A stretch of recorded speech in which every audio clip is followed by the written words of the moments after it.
Amin ya rabbal Amin ya rabbal alamin. alamin. Ya, semoga doa kalian makbul wahai ahlul semuanya. Iya, Nah, ahlul begadang. ahlul begadang.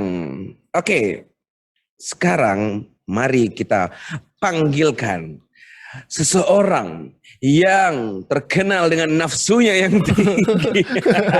Aduh, Kenapa, kok kenapa presentnya begini ya? iya. Iya, mentang-mentang Makanya dia namanya hawa hobi nafsu. Heeh. Makanya dia hobi lari, boxing, itu kan untuk Oh, menyalurkan nafsunya tak iya iya iya, tertahankan insya ya. Allah, iya Tapi iya kan iya. Kak, dia udah nikah masih lari, dia masih Eh, butuh lagi. Nafsunya itu nafsu dakwah maksudnya ya Nafsu teman-teman. dakwah. Makanya Kalian suka jangan ngegas. aneh. Iya, Iya, ini dia bulan suka Ramadan ngegas. kalian, yang Itu suci kalau nggak ada pikirannya. boxing yang ditonjok, Anda yang ditonjok, makanya dia Iya, boxing bener. Ah, gitu. Kalau nggak kalian. ada Mm-mm. apa namanya jalan untuk dia lari, wah dia Mm-mm. melarikan diri ke luar negeri mungkin ya. Iya, bener. Makanya dia semangatnya tinggi sekali. Nah, kita panggilkan beliau ini Hawaryu ini akan menyampaikan materi yang berjudul Apa ya? Apa ya tadi? Lifestyle, our Our lifestyle. Lifestyle. Yeah. Saksikan. Bang, bang. Mana sih transisinya ini? Lah salah. Salah kita lagi muncul ini. Ngapain gue transisi? Gelap, kacamatanya gelap, kagak kelihatan nih layar. Oh salah pencet gue, iya iya iya iya. Ganti. Ya gue sekali lagi nggak apa-apa, pakai kacamata kita. Mari kita. Udah gue pencet.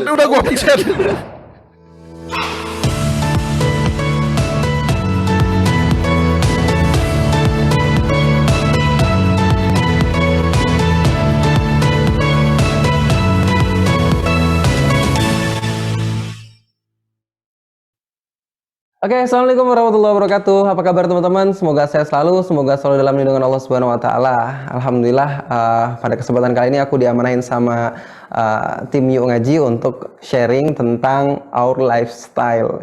Tapi sebelum aku ngomongin tentang lifestyle, aku pengen ngomongin sesuatu yang jauh dari itu dulu gitu ya, sebagai premis, sebagai jembatan untuk nanti kita ngomongin tentang lifestyle.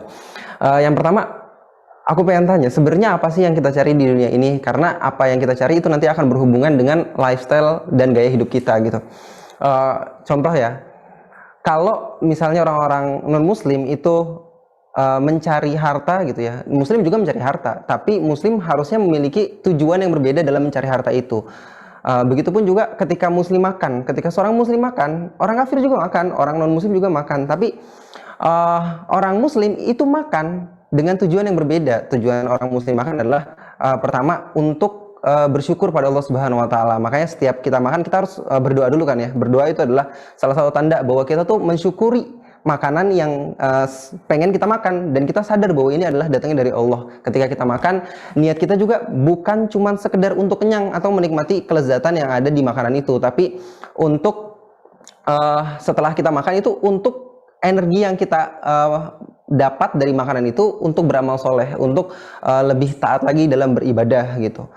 Ada banyak, pokoknya kalau kata Ustadz Felix ya, kalau kita itu tujuan kita itu sama seperti tujuan orang-orang yang nggak beriman, lantas apa bedanya kita dengan mereka gitu. Jadi tujuan kita itu harus berbeda. Tujuan dalam hidup ini harus berbeda dan harus lebih jauh, lebih visioner gitu. Karena Allah Subhanahu Wa Taala dan Rasulullah SAW itu sudah ngasih tahu kita bahwa dunia ini kan nggak lebih dari 11 sayap nyamuk gitu. Kenapa 11 sayap nyamuk sih? Kan pernah nanya nggak sih? Kalau Rasul ngasih perandaian, ngasih analogi tuh 11 sayap nyamuk. Dan ternyata setelah ditadaburi ya, ini salah satu tadaburnya. Kalau 11 sayap nyamuk itu dikumpulin gitu ya, ya itu tetap nggak ada harganya. Walaupun setruk nih ada sayap nyamuk setruk gitu. Itu buat apa gitu. Tapi beda lainnya ketika yang dikumpulin itu adalah satu batu gitu. Kalau batu dikumpulin jadi banyak itu masih ada manfaatnya. Manfaatnya untuk apa? Manfaatnya untuk buat rumah, buat jalan, buat bangunan gitu. Tapi kalau 11 sayap nyamuk itu kayaknya nggak ada manfaatnya deh gitu. Bahkan nyamuk itu sendiri itu nggak bisa terbang kalau cuma sebelah gitu. Nah dunia itu lebih rendah dibandingkan itu. Rasul juga bilang ketika lagi jalan sama para sahabatnya ngelewatin ada bangkai kambing gitu, nggak bangkai biri-biri yang cacat telinganya gitu. Terus kemudian tahu nggak kalian bahwa dunia itu lebih rendah dibandingkan ini. kalian mau nggak membeli ini? Ya, kami nggak ada yang mau beli ya Rasul gitu kan. Gimana kita mau beli, orang ini bangkai gitu. Apalagi pada saat dia hidup aja kita mikir, kenapa? Karena telinganya cacat, karena ada yang cacat dalam dirinya. Nah, dunia itu lebih rendah dibandingkan itu. Di hadis yang lain Rasulullah SAW bilang juga bahwa dunia itu lebih itu kenikmatan yang sangat-sangat sedikit, itu hanya setitik dibandingkan luas samudera. Kalau kamu pernah ke pantai, coba deh kamu celupin satu tanganmu kemudian kamu angkat. Nah, yang nempel di jari itu adalah kenikmatan dunia, sedangkan kenikmatan akhirat itu sejauh mata memandang, seluas samudera. Gitu teman-teman. Jadi kita tuh harus mempunyai visi atau enggak pandangan tujuan yang lebih jauh dan berbeda dibandingkan orang-orang non-muslim gitu. Dan pertanyaannya, apa yang kita cari di dunia ini? Apa yang harus kita kejar di dunia ini? Jawabannya adalah yang kita kejar itu harusnya adalah ridho Allah Subhanahu wa Ta'ala. Kenapa? Karena kita nggak mungkin bisa masuk surga tanpa keridoannya gitu. Kita nggak mungkin bisa masuk surga dengan amal soleh dan ibadah kita. Kayaknya coba sekarang pikir deh teman-teman, lebih banyak mana maksiat kita apa ibadah kita? Terus ketika kita beribadah juga, apakah ibadah kita khusyuk gitu? Apakah ibadah kita benar-benar ikhlas karena Allah Subhanahu wa Ta'ala? Kayaknya enggak deh gitu. Terus amal ibadah apa yang kita bisa banggakan dan bisa menjamin kita masuk surga? Kayaknya nggak ada deh. Maka yang menjamin kita masuk surga itu adalah keridoannya Allah Subhanahu wa Ta'ala. Maka kita harus bisa pastikan bahwa setiap aktivitas kita itu Allah ridho sama kita. Allah sayang sama kita sehingga Allah mau masukin kita ke dalam surga. Sekarang pertanyaannya, apa sih yang membuat Allah ridho sama kita? Apa sih yang membuat Allah tuh sayang sama kita sehingga kita layak untuk masuk surga? Ya jawabannya kita tanya ke Allah, ya Allah, apa yang membuat engkau senang kalau aku ngelakuin sesuatu sehingga aku bisa masuk surga? Apa yang aku harus kerjain ya Allah? Ya Allah kasih tahu kita di surat Al-Baqarah ayat ke-30 bahwa Allah pengen dari kita itu untuk menjadi khalifah di muka bumi. Wa idz qala rabbuka lil malaikati inni ja'ilun fil ardi khalifah. Sesungguhnya Rabbmu berkata kepada para malaikat gitu ya. Sesungguhnya aku pengen menjadikan khalifah di muka bumi. Maka sesuatu yang membuat kita diridhoi sama Allah adalah ketika kita berusaha menjadi pemimpin di muka bumi. Kita berusaha mengadakan perbaikan, mengadakan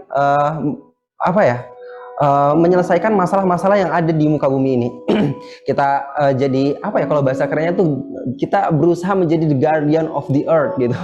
Itu satu menjadi khalifah di muka bumi, menjadi pemimpin, menjadi perawat, menjadi penjaga bumi. Yang kedua, Allah bilang di surat Az-Zariyat, Allah bakal ridho sama kita kalau kita beribadah kepadanya. Wa ma khalaqtul jinna wal insa illa liya'budun gitu. Sesungguhnya aku tidak menjadikan manusia dan jin dan manusia itu kecuali untuk beribadah kepadaku.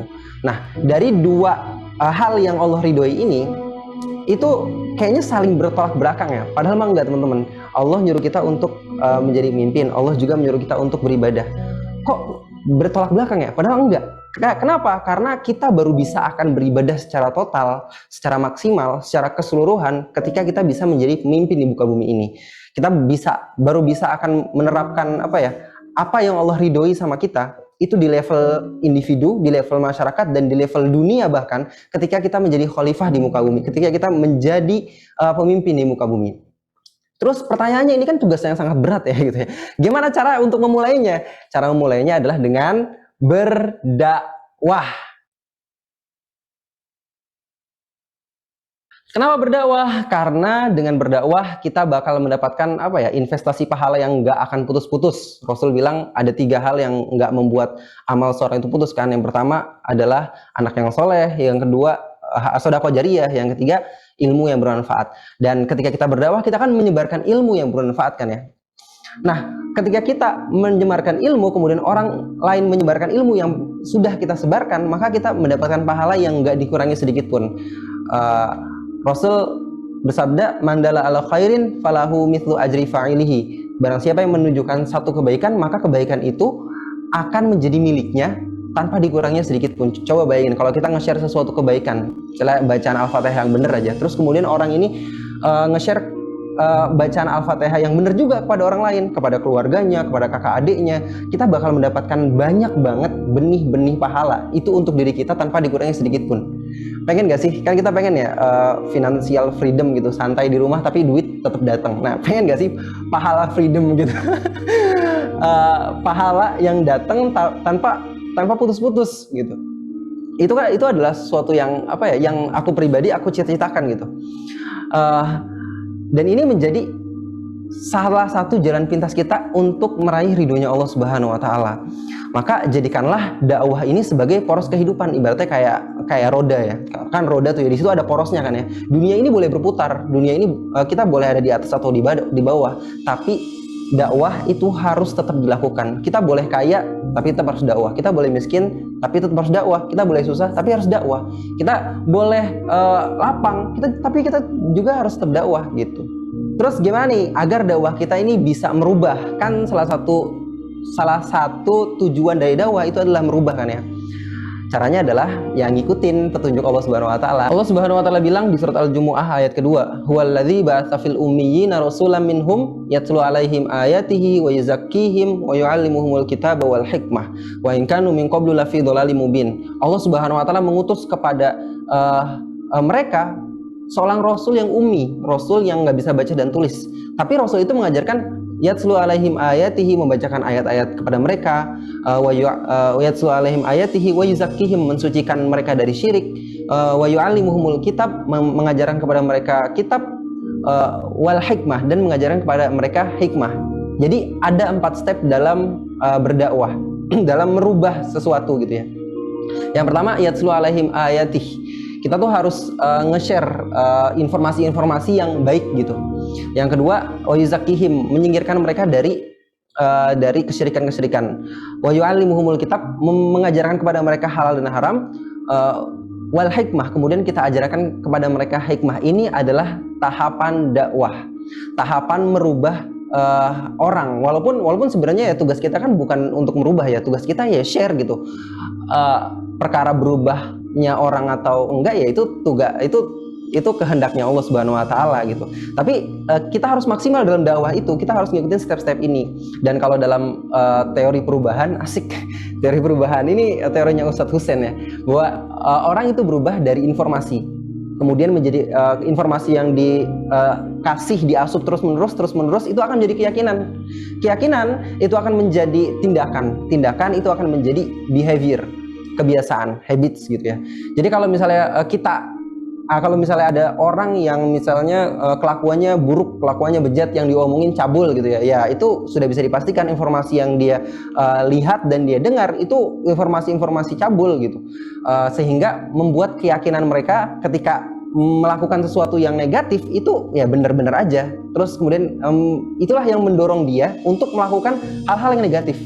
Sebaliknya kalau kita ngelihat ada orang yang bisa ngomong hadis, ada orang yang bisa ngomong Al-Quran, ngejelasin hikmah Al-Quran kayak apa, tanda burukan kayak apa, sudah bisa dipastikan bahwa apa yang dia dengar dan apa yang dia lihat itu adalah sesuatu yang baik mengenai Al-Quran, mengenai ayat-ayat Allah, ditontonnya video-video ceramah gitu. Sehingga kelakuan dia, keyakinan dia itu juga mencerminkan apa yang udah masuk di otaknya gitu. Nah, jadi yatslu alaihim ayatihi itu adalah perubahan informasi. Wa yuzakkihim itu perubahan keyakinan. Wa yu'allimuhumul kitab itu adalah perubahan tingkah laku. Terus wal hikmah ini adalah perubahan behavior, perubahan kebiasaan, perubahan gaya hidup. Nah, perubahan behavior inilah yang kita sebut dengan perubahan lifestyle. Sekarang kan kita ngomongin tentang perubahan lifestyle ya teman-teman ya. Berarti perubahan informasi, keyakinan dan tingkah laku itu bukan ranah aku lagi. Karena itu adalah ranahnya orang-orang yang berilmu, ranahnya ustadz-ustadz, dan aku yakin teman-teman juga sudah tanda kutip sudah menerima informasi-informasi yang baik, berkeyakinan yang baik, dan sudah mau berkontribusi yang baik gitu. Sehingga aku tinggal nerangin ke teman-teman, sharing ke teman-teman masalah lifestyle ini gitu. Nah, secara garis besar lifestyle itu terbagi menjadi 3 teman-teman. Yang pertama itu food, yang kedua fun, yang ketiga fashion. Kalau kita lihat ya apa yang terjadi di masyarakat atau enggak icon-icon besar tentang food itu siapa teman-teman? Kalau teman-teman search di YouTube gitu ya, chef muslim gitu, itu yang keluar aja bukan muslim gitu. Kalau kita ngelihat juga orang-orang yang suka masak-masak, ini ada satu video nih keren banget dan menginspirasi banget untuk kita tuh merenung gitu. Coba deh lihat video ini deh.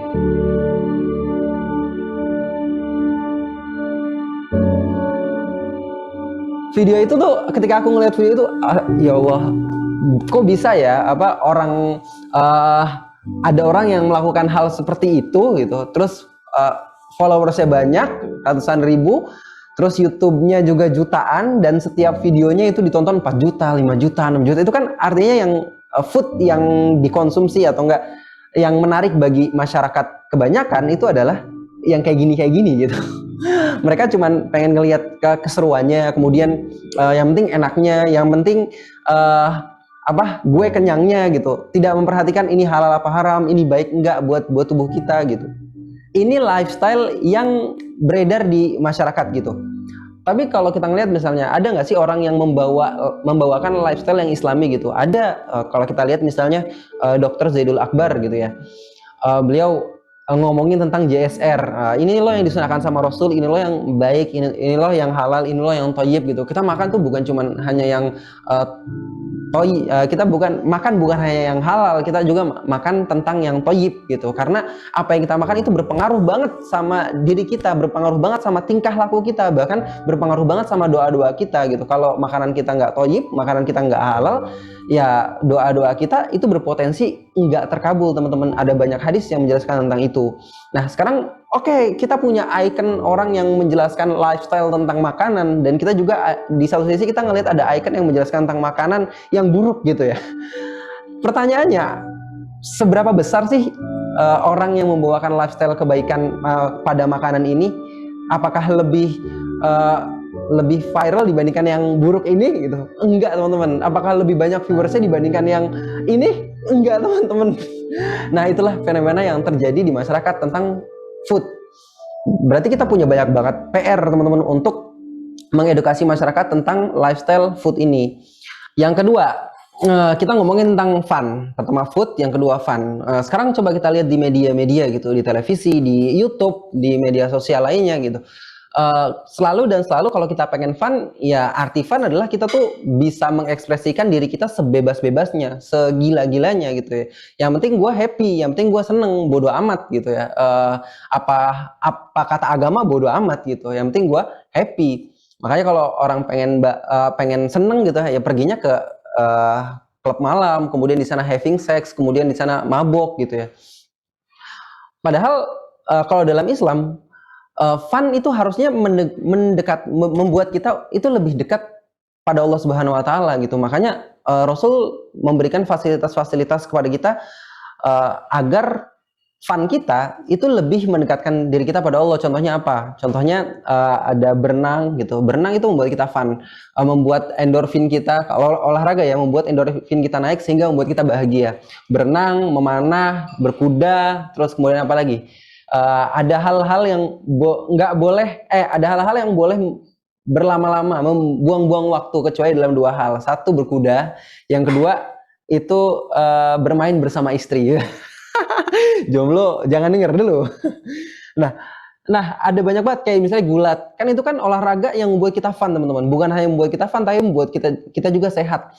Nah tapi yang populer itu di kalangan masyarakat ya yang buruk-buruk tadi itu gitu. Karena kenapa? Karena ketika kita misalnya mabok, kita having sex ya, kita langsung segera mendapatkan kesenangan, walaupun ya kesenangannya pada saat itu aja, setelah dari situ hilang begitu gitu. Terus yang ketiga, teman-teman, yang ketiga itu adalah food, fun, and fashion. Aku pernah ngelihat satu video gitu ya di YouTube gitu tentang fashion. Ini fashion hypebeast gitulah. Aku nggak habis pikir aja, teman-teman, ada orang ya ternyata yang berpikir seperti itu gitu. Kita tuh akan dihormati itu atas apa yang kita pakai. Kita dihormati itu atas pakaian yang kita kenakan, merek-merek habis yang kita punya gitu. Padahal kan nggak gitu. Allah tuh melihat kemuliaan seseorang itu bukan dari apa yang dia pakai, bukan dari status sosialnya, bukan dari rupanya, tapi dari ketakwaannya. Allah bilang inna akramakum indallahi atqakum. 3 contoh tadi itu adalah tentang fashion, teman-teman. Food, fun, and fashion. Nah, dari sini kita dapat satu pelajaran besar bahwa behavior, lifestyle itu nggak berbicara tentang public speaking, nggak berbicara tentang nyeramahin orang, tapi berbicara tentang delivery. Bagaimana caranya kita menyampaikan pesan itu lewat sifat dan tingkah laku kita gitu. Makanya kalau teman-teman ngelihat Instagram aku mungkin udah banyak yang berubah dan banyak yang nanya tentang itu kan. Bang, kemana video-videonya lagi? Bang, kok udah lama nggak buat video ngegas gitu kan ya? Kok sekarang cuma sharing foto gitu? Bukannya nggak pengen buat video teman-teman, tapi aku pengen merubah model gaya dakwah aku. Aku pengen sharing tentang sesuatu yang udah aku lakuin, bener-bener udah aku lakuin gitu. Di sini ada foto aku sama Dena gitu. Terus kemudian captionnya aku membicarakan tentang proses pernikahan kami gitu. Nah dari situ kita bisa ngeedukasi orang-orang tanpa nyeramahin orang. Aku bisa, aku nggak perlu ngomong ta'aruf yang bener tuh begini, itu ta'aruf yang salah gitu. Menikah yang bener tuh begini, ini sesuai syariat. Menikah begitu salah. Aku nggak perlu ngomong begitu. Aku nggak perlu ngeguruin orang. Ini dalil-dalilnya enggak. Tapi aku cukup sharing apa yang udah aku lakuin gitu. Terus kemudian di Instagram aku ada foto aku sama DDZ sama anak aku gitu ya. Terus kemudian kita sharing tentang bagaimana cara kita itu menjaga lingkungan gitu ya. Kita memilih untuk nggak pakai popok, kita pakainya Clody gitu ya, popok yang dicuci lagi gitu. Kita sharing bagaimana caranya agar kita tuh punya semangat dalam menggunakan Clody ini gitu, tanpa perlu aku ngomong ke netizen, aku ngomong ke publik bahwa kita tuh harus jaga lingkungan, kita tuh harus jaga bumi. Kenapa? Karenanya kita harus pakai ini. Kalau pakai popok itu merusak bumi. Kamu paham nggak sih impact ketika kamu tuh pakai popok itu merusak sungai, merusak tanah, merusak laut, dan banyak banget hewan-hewan yang terzolimi karena popok yang kamu buang gitu. Kita nggak perlu ngomong begitu teman-teman, tapi kita berbicara tentang diri kita, apa yang udah kita lakuin. Terus di sini juga aku di video YouTube aku cerita tentang minimalism gitu ya. Dena juga fokus di situ kan, minimalism tuh apa sih gitu. Kalau minimalism versi barat dia kan kita tuh bakal bahagia ketika kita punya barang yang sedikit. Kalau kita punya barang yang sedikit kita bakal bahagia. Jadi goalsnya dunia teman-teman. Goalsnya supaya kita tuh bahagia gitu. Contohnya gimana? Contohnya kalau kita misalnya semakin kita punya banyak barang, maka semakin banyak energi kita yang disedot oleh barang-barang itu. Kalau kita misalnya punya satu aja gitu ya, itu kan akan mengurangi energi kita untuk sesuatu yang sebenarnya nggak kita butuh-butuhin amat, dan itu akan membuat kita bahagia gitu kalau kata teori minimalism gitu. Tapi kalau dalam Islam kan nggak cukup sampai situ. Iya, itu berimpact pada kita, tapi tujuan kita lebih dari itu. Tujuan kita adalah ketika kita punya sedikit barang itu bukan karena kita pengen sekedar bahagia, tapi kita punya sedikit barang itu karena kita tahu barang-barang yang kita punya ini bakal dihisap sama Allah Subhanahu wa taala. Kita tahu barang-barang yang kita punya ini bakal ditanya, kamu beli barang itu untuk apa gitu. Dan kita beli barang itu bukan cuma sekedar untuk gaya, tapi kita benar-benar mikirin nanti Allah kalau nanya aku beli barang ini jutaan loh ya, ini puluhan juta ya. Kira-kira untuk apa ya gitu. Kita harus udah siapin jawabannya teman-teman. Makanya kita fokusnya sharing tentang kehidupan kita, tentang lifestyle hidup kita. Contoh lagi, misalnya aku sama Dena itu ngebuat salah satu video di YouTube judulnya decluttering gitu. Jadi kita misah-misahin barang-barang yang udah nggak kita pakai tapi masih bagus gitu ya. Nanti barang-barang itu kita kasih ke orang yang lebih membutuhkan gitu. Dan ternyata apa yang terjadi setelah kita buat video itu, banyak teman-teman di Instagram yang nge-share mereka juga ngikutin decluttering gitu. Itu kan tanda bahwa kita tuh nggak perlu yang namanya nyeramahin dia, ngeguruin dia. Ingat barang-barang kamu tuh bakal dihisap.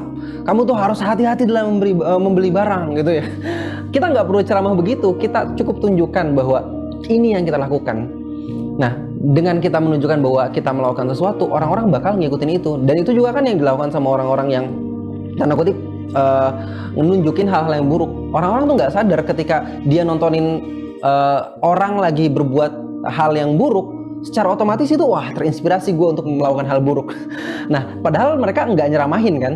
Nah, itu juga yang harus kita lakukan teman-teman. Kita tuh dalam lifestyle ini kita nggak perlu ceramah, karena ceramah itu tugasnya para ulama, tugasnya para ustadz. Kita keronco-keronco ini itu tugasnya adalah nunjukin lifestyle hidup kita, kehidupan keseharian kita itu ngapain aja, dan di setiap kehidupan kita itu kita tunjukkan ini hal yang terbaik yang bisa aku lakuin loh. Misalnya contohnya kayak kamu misalnya menunjukkan bahwa kamu berbakti sama orang tua, nunjukin bahwa kamu adalah seorang yang berbakti sama orang tua dengan cara nyapu, ngepel, ngurusin kegiatan rumah tangga, kamu urusin itu, kemudian kamu sampaikan dengan baik bahwa seorang muslim tuh harusnya gini gitu.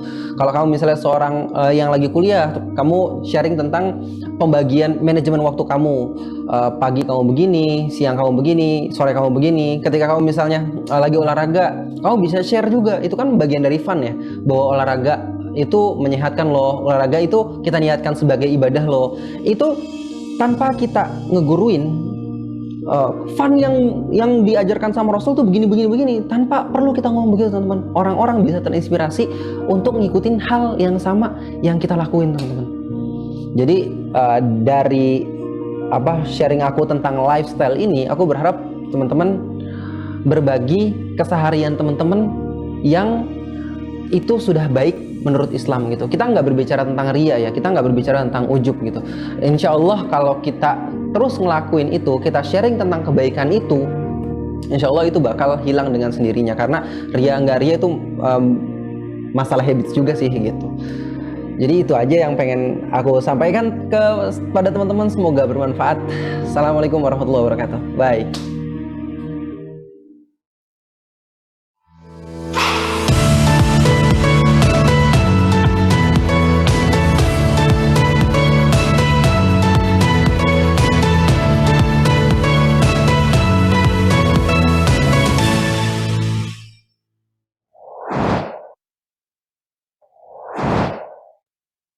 Oke. Wow. Masya Allah, penyampaian yang sangat menarik dari Bang Hawa. Ya, gimana teman-teman? Itu siapa sih tadi? Yang di video itu siapa sih tadi? Itu So iya banget. artis-artis. Oh artis, Masya Allah. Iya, yang kemarin menikahi selebgram itu loh. Kamu tahu Wadaw, gak kenapa dia digidau. nikahin selebgram? Kenapa Biar coba? nambah followers lah. Aduh, digidau niatnya ya. Kok kita ngegibain dia sih? Jadi enggak dong. Mumpung belum puasa nih. Oh iya, aku bentar Iya. lagi nih, di sini sejam lagi ya. Astagfirullah. Oke. Iya. Jadi tadi Insya Allah. penyampaiannya sangat menarik tentang bagaimana menjadikan kebaikan itu sebagai lifestyle ya. Wadaw. Iya, Lifestyle tuh apa sih? life, Hidup. style, baju. Baju.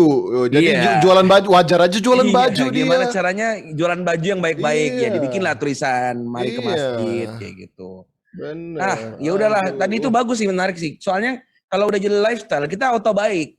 Oh gitu. Kalau yang biasanya pas kaget, ayam gitu kan ya. Oh, itu berarti dia pasti peternak ayam ya? Iya, karena Lifestyle-nya bukan buruk gitu ya? sih, cuma Iya. lifestyle-nya ayam aja. Iya. Kalau dia lifestyle-nya Quran kayak Hawariun gini kan, kalau kaget, Yasin wal Quran. Waduh, panjang ya, panjang, kagetnya. lama.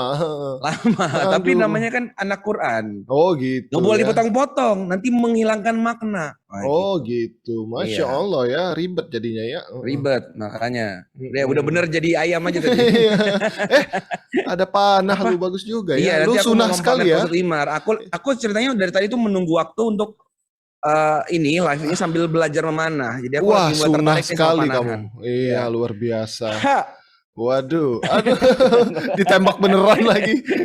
Iya, luar biasa ya. Iya, Masya nanti Allah. ini lagi latihan. Sorry ya, emang aku lagi tertarik sama sport akhir-akhir ini, lifestyle. Iya, aku Tadi juga kayak kamu. Warren bilang kan, aku mau olahraga yang ibadah. Gitu. Waduh, olahraga Yang apa tuh? olahraga mendekatkan kepada Allah. Manah lah. Oh, aku kira sepak bola sambil zikir. Kan ibadah juga. Iya, cuma kan repot Kalau ya. nggak gol, subhanallah gitu ya. Iya kan ya. Oh, Kamu kenapa kok nggak ngoper ke aku bentar? Iya. Dikit gini 33. Iya, aduh, iya, aduh. Ya, nah itu tadi lifestyle. Nah sekarang kita Iya. mau ngebahas kadang kita ini udah siap mau dakwah, udah Bener. lifestyle-nya baik, Bener. tapi dikit-dikit masih keganjel dengan yang namanya materi alias harta, Waduh. tahta, dan Mbak Berta. Nah, Iya, gimana iya, bener. caranya? Biar kita nih nggak keganjel sama hal-hal yang berupa harta tadi. Oh. Apakah benar harta Benar. ini memang sudah belum. belum ya. Belum. Ini kalau ujian Anda nggak lulus, Iya. belum dibagiin soal ujian Belum. sudah ngumpulin nomor Iya. jawaban, gimana coba itu? Iya. Ya, jangan konyol Anda. Iya. Apakah benar benar jadi benar? Susah benar. ngomong. Apakah benar? Apakah benar bahwa Heeh. harta itu sudah ditakar sama Allah? Oh gitu. Apakah benar bahwa tanpa ikhtiar sebenarnya bisa turun tuh rezeki? Penting Atau tuh. jangan-jangan Penting tuh. Itu bahkan di kolom Iya. Q&A aja udah nanya nih masalah pekerjaan, masalah dakwah, masalah belum rizki. disampaikan udah nanya, dengar Udah dulu nanya, denger penyampaiannya. dulu. Makanya. Jangan kayak Yahudi lah banyak nanya. Itu kenapa jadi? Enggak gitu, Ad. Kan memang ada Ya. kolom komentar. Iya. Kok ada yang nanya, Bang Rizko Iya. aerobikan dulu. Iya benar, Oh kamu kayak iya lama-lama dong. kayak senam Pelatih apa namanya? aerobik, senam ibu hamil. Senam kegel. Kegel, astagfirullah. Ibu Astagfirullah. hamil. Itu kan ilmu kesehatan. Iya gimana sih? bener. Benar ya. Kan bini gua lagi hamil tuh, jadi gua sering Iya, mengajarkan Bu hamil, iya. senam gitu ya. Gitu. Aduh, Ngomong-ngomong ini Bapak. merch-nya Yuk Ngaji, kalian jangan sok tahu. Aku tuh Iya. lagi promosi, ini merch-nya Yuk Itu Ngaji. lagi promosi. Yuk Ngaji Tuh. lah punya merch, Yuk Ngaji begitu man, belilah. Iya, Jangan cuma belilah. ngetawain beli. Walaupun nggak tahu buat apa beli dulu, ntar decluttering lah abis itu lu. Iya bener. Ya. Ya, nah, apakah teman-teman sudah siap mendengarkan materi selanjutnya? Oh, Coba kita harus dengar- siap dengar dong. komennya. Dengar masa kacamata gue jadi kenapa? Iya. Lu kelilipan kacamata apa gimana tuh? Aneh banget. Enggak deh. Dia bingung. Iya. Kenapa begini aneh banget? Iya tuh. Dia bingung tuh. Mukanya mana sih? Iya. Aduh ya Allah. Nah udah siap ya? Siap dong. Tuh Alhamdulillah. lihat kolom Oke. komentarnya. Saatnya kita bongkar rahasia Apa? dan fakta tentang kekayaan dari orang yang paling kaya di antara kita. Oke. Ya, ini at least dia paling tahu lah cara mengumpul kekayaan. Dia paling Iya. layak ngomongin harta ya. Iya. Benar, paling layak. Siapa lagi image harta di dunia ini kalau bukan Ustadz yang satu ini, Ustadz Kondang asal Tegal, yang akan menyampaikan tentang konsep rezeki. Apa benar bahwa pundi-pundi uang yang ada di dompet kita itu sebenarnya sudah ditakar oleh Allah 50.000 tahun sebelum kita diciptakan? Kita Wow. saksikan berikut ini. Ini dia. Tunggu harus kena nih. Iya, halo. 2, 3. Belum. Udah gua pencet transisinya.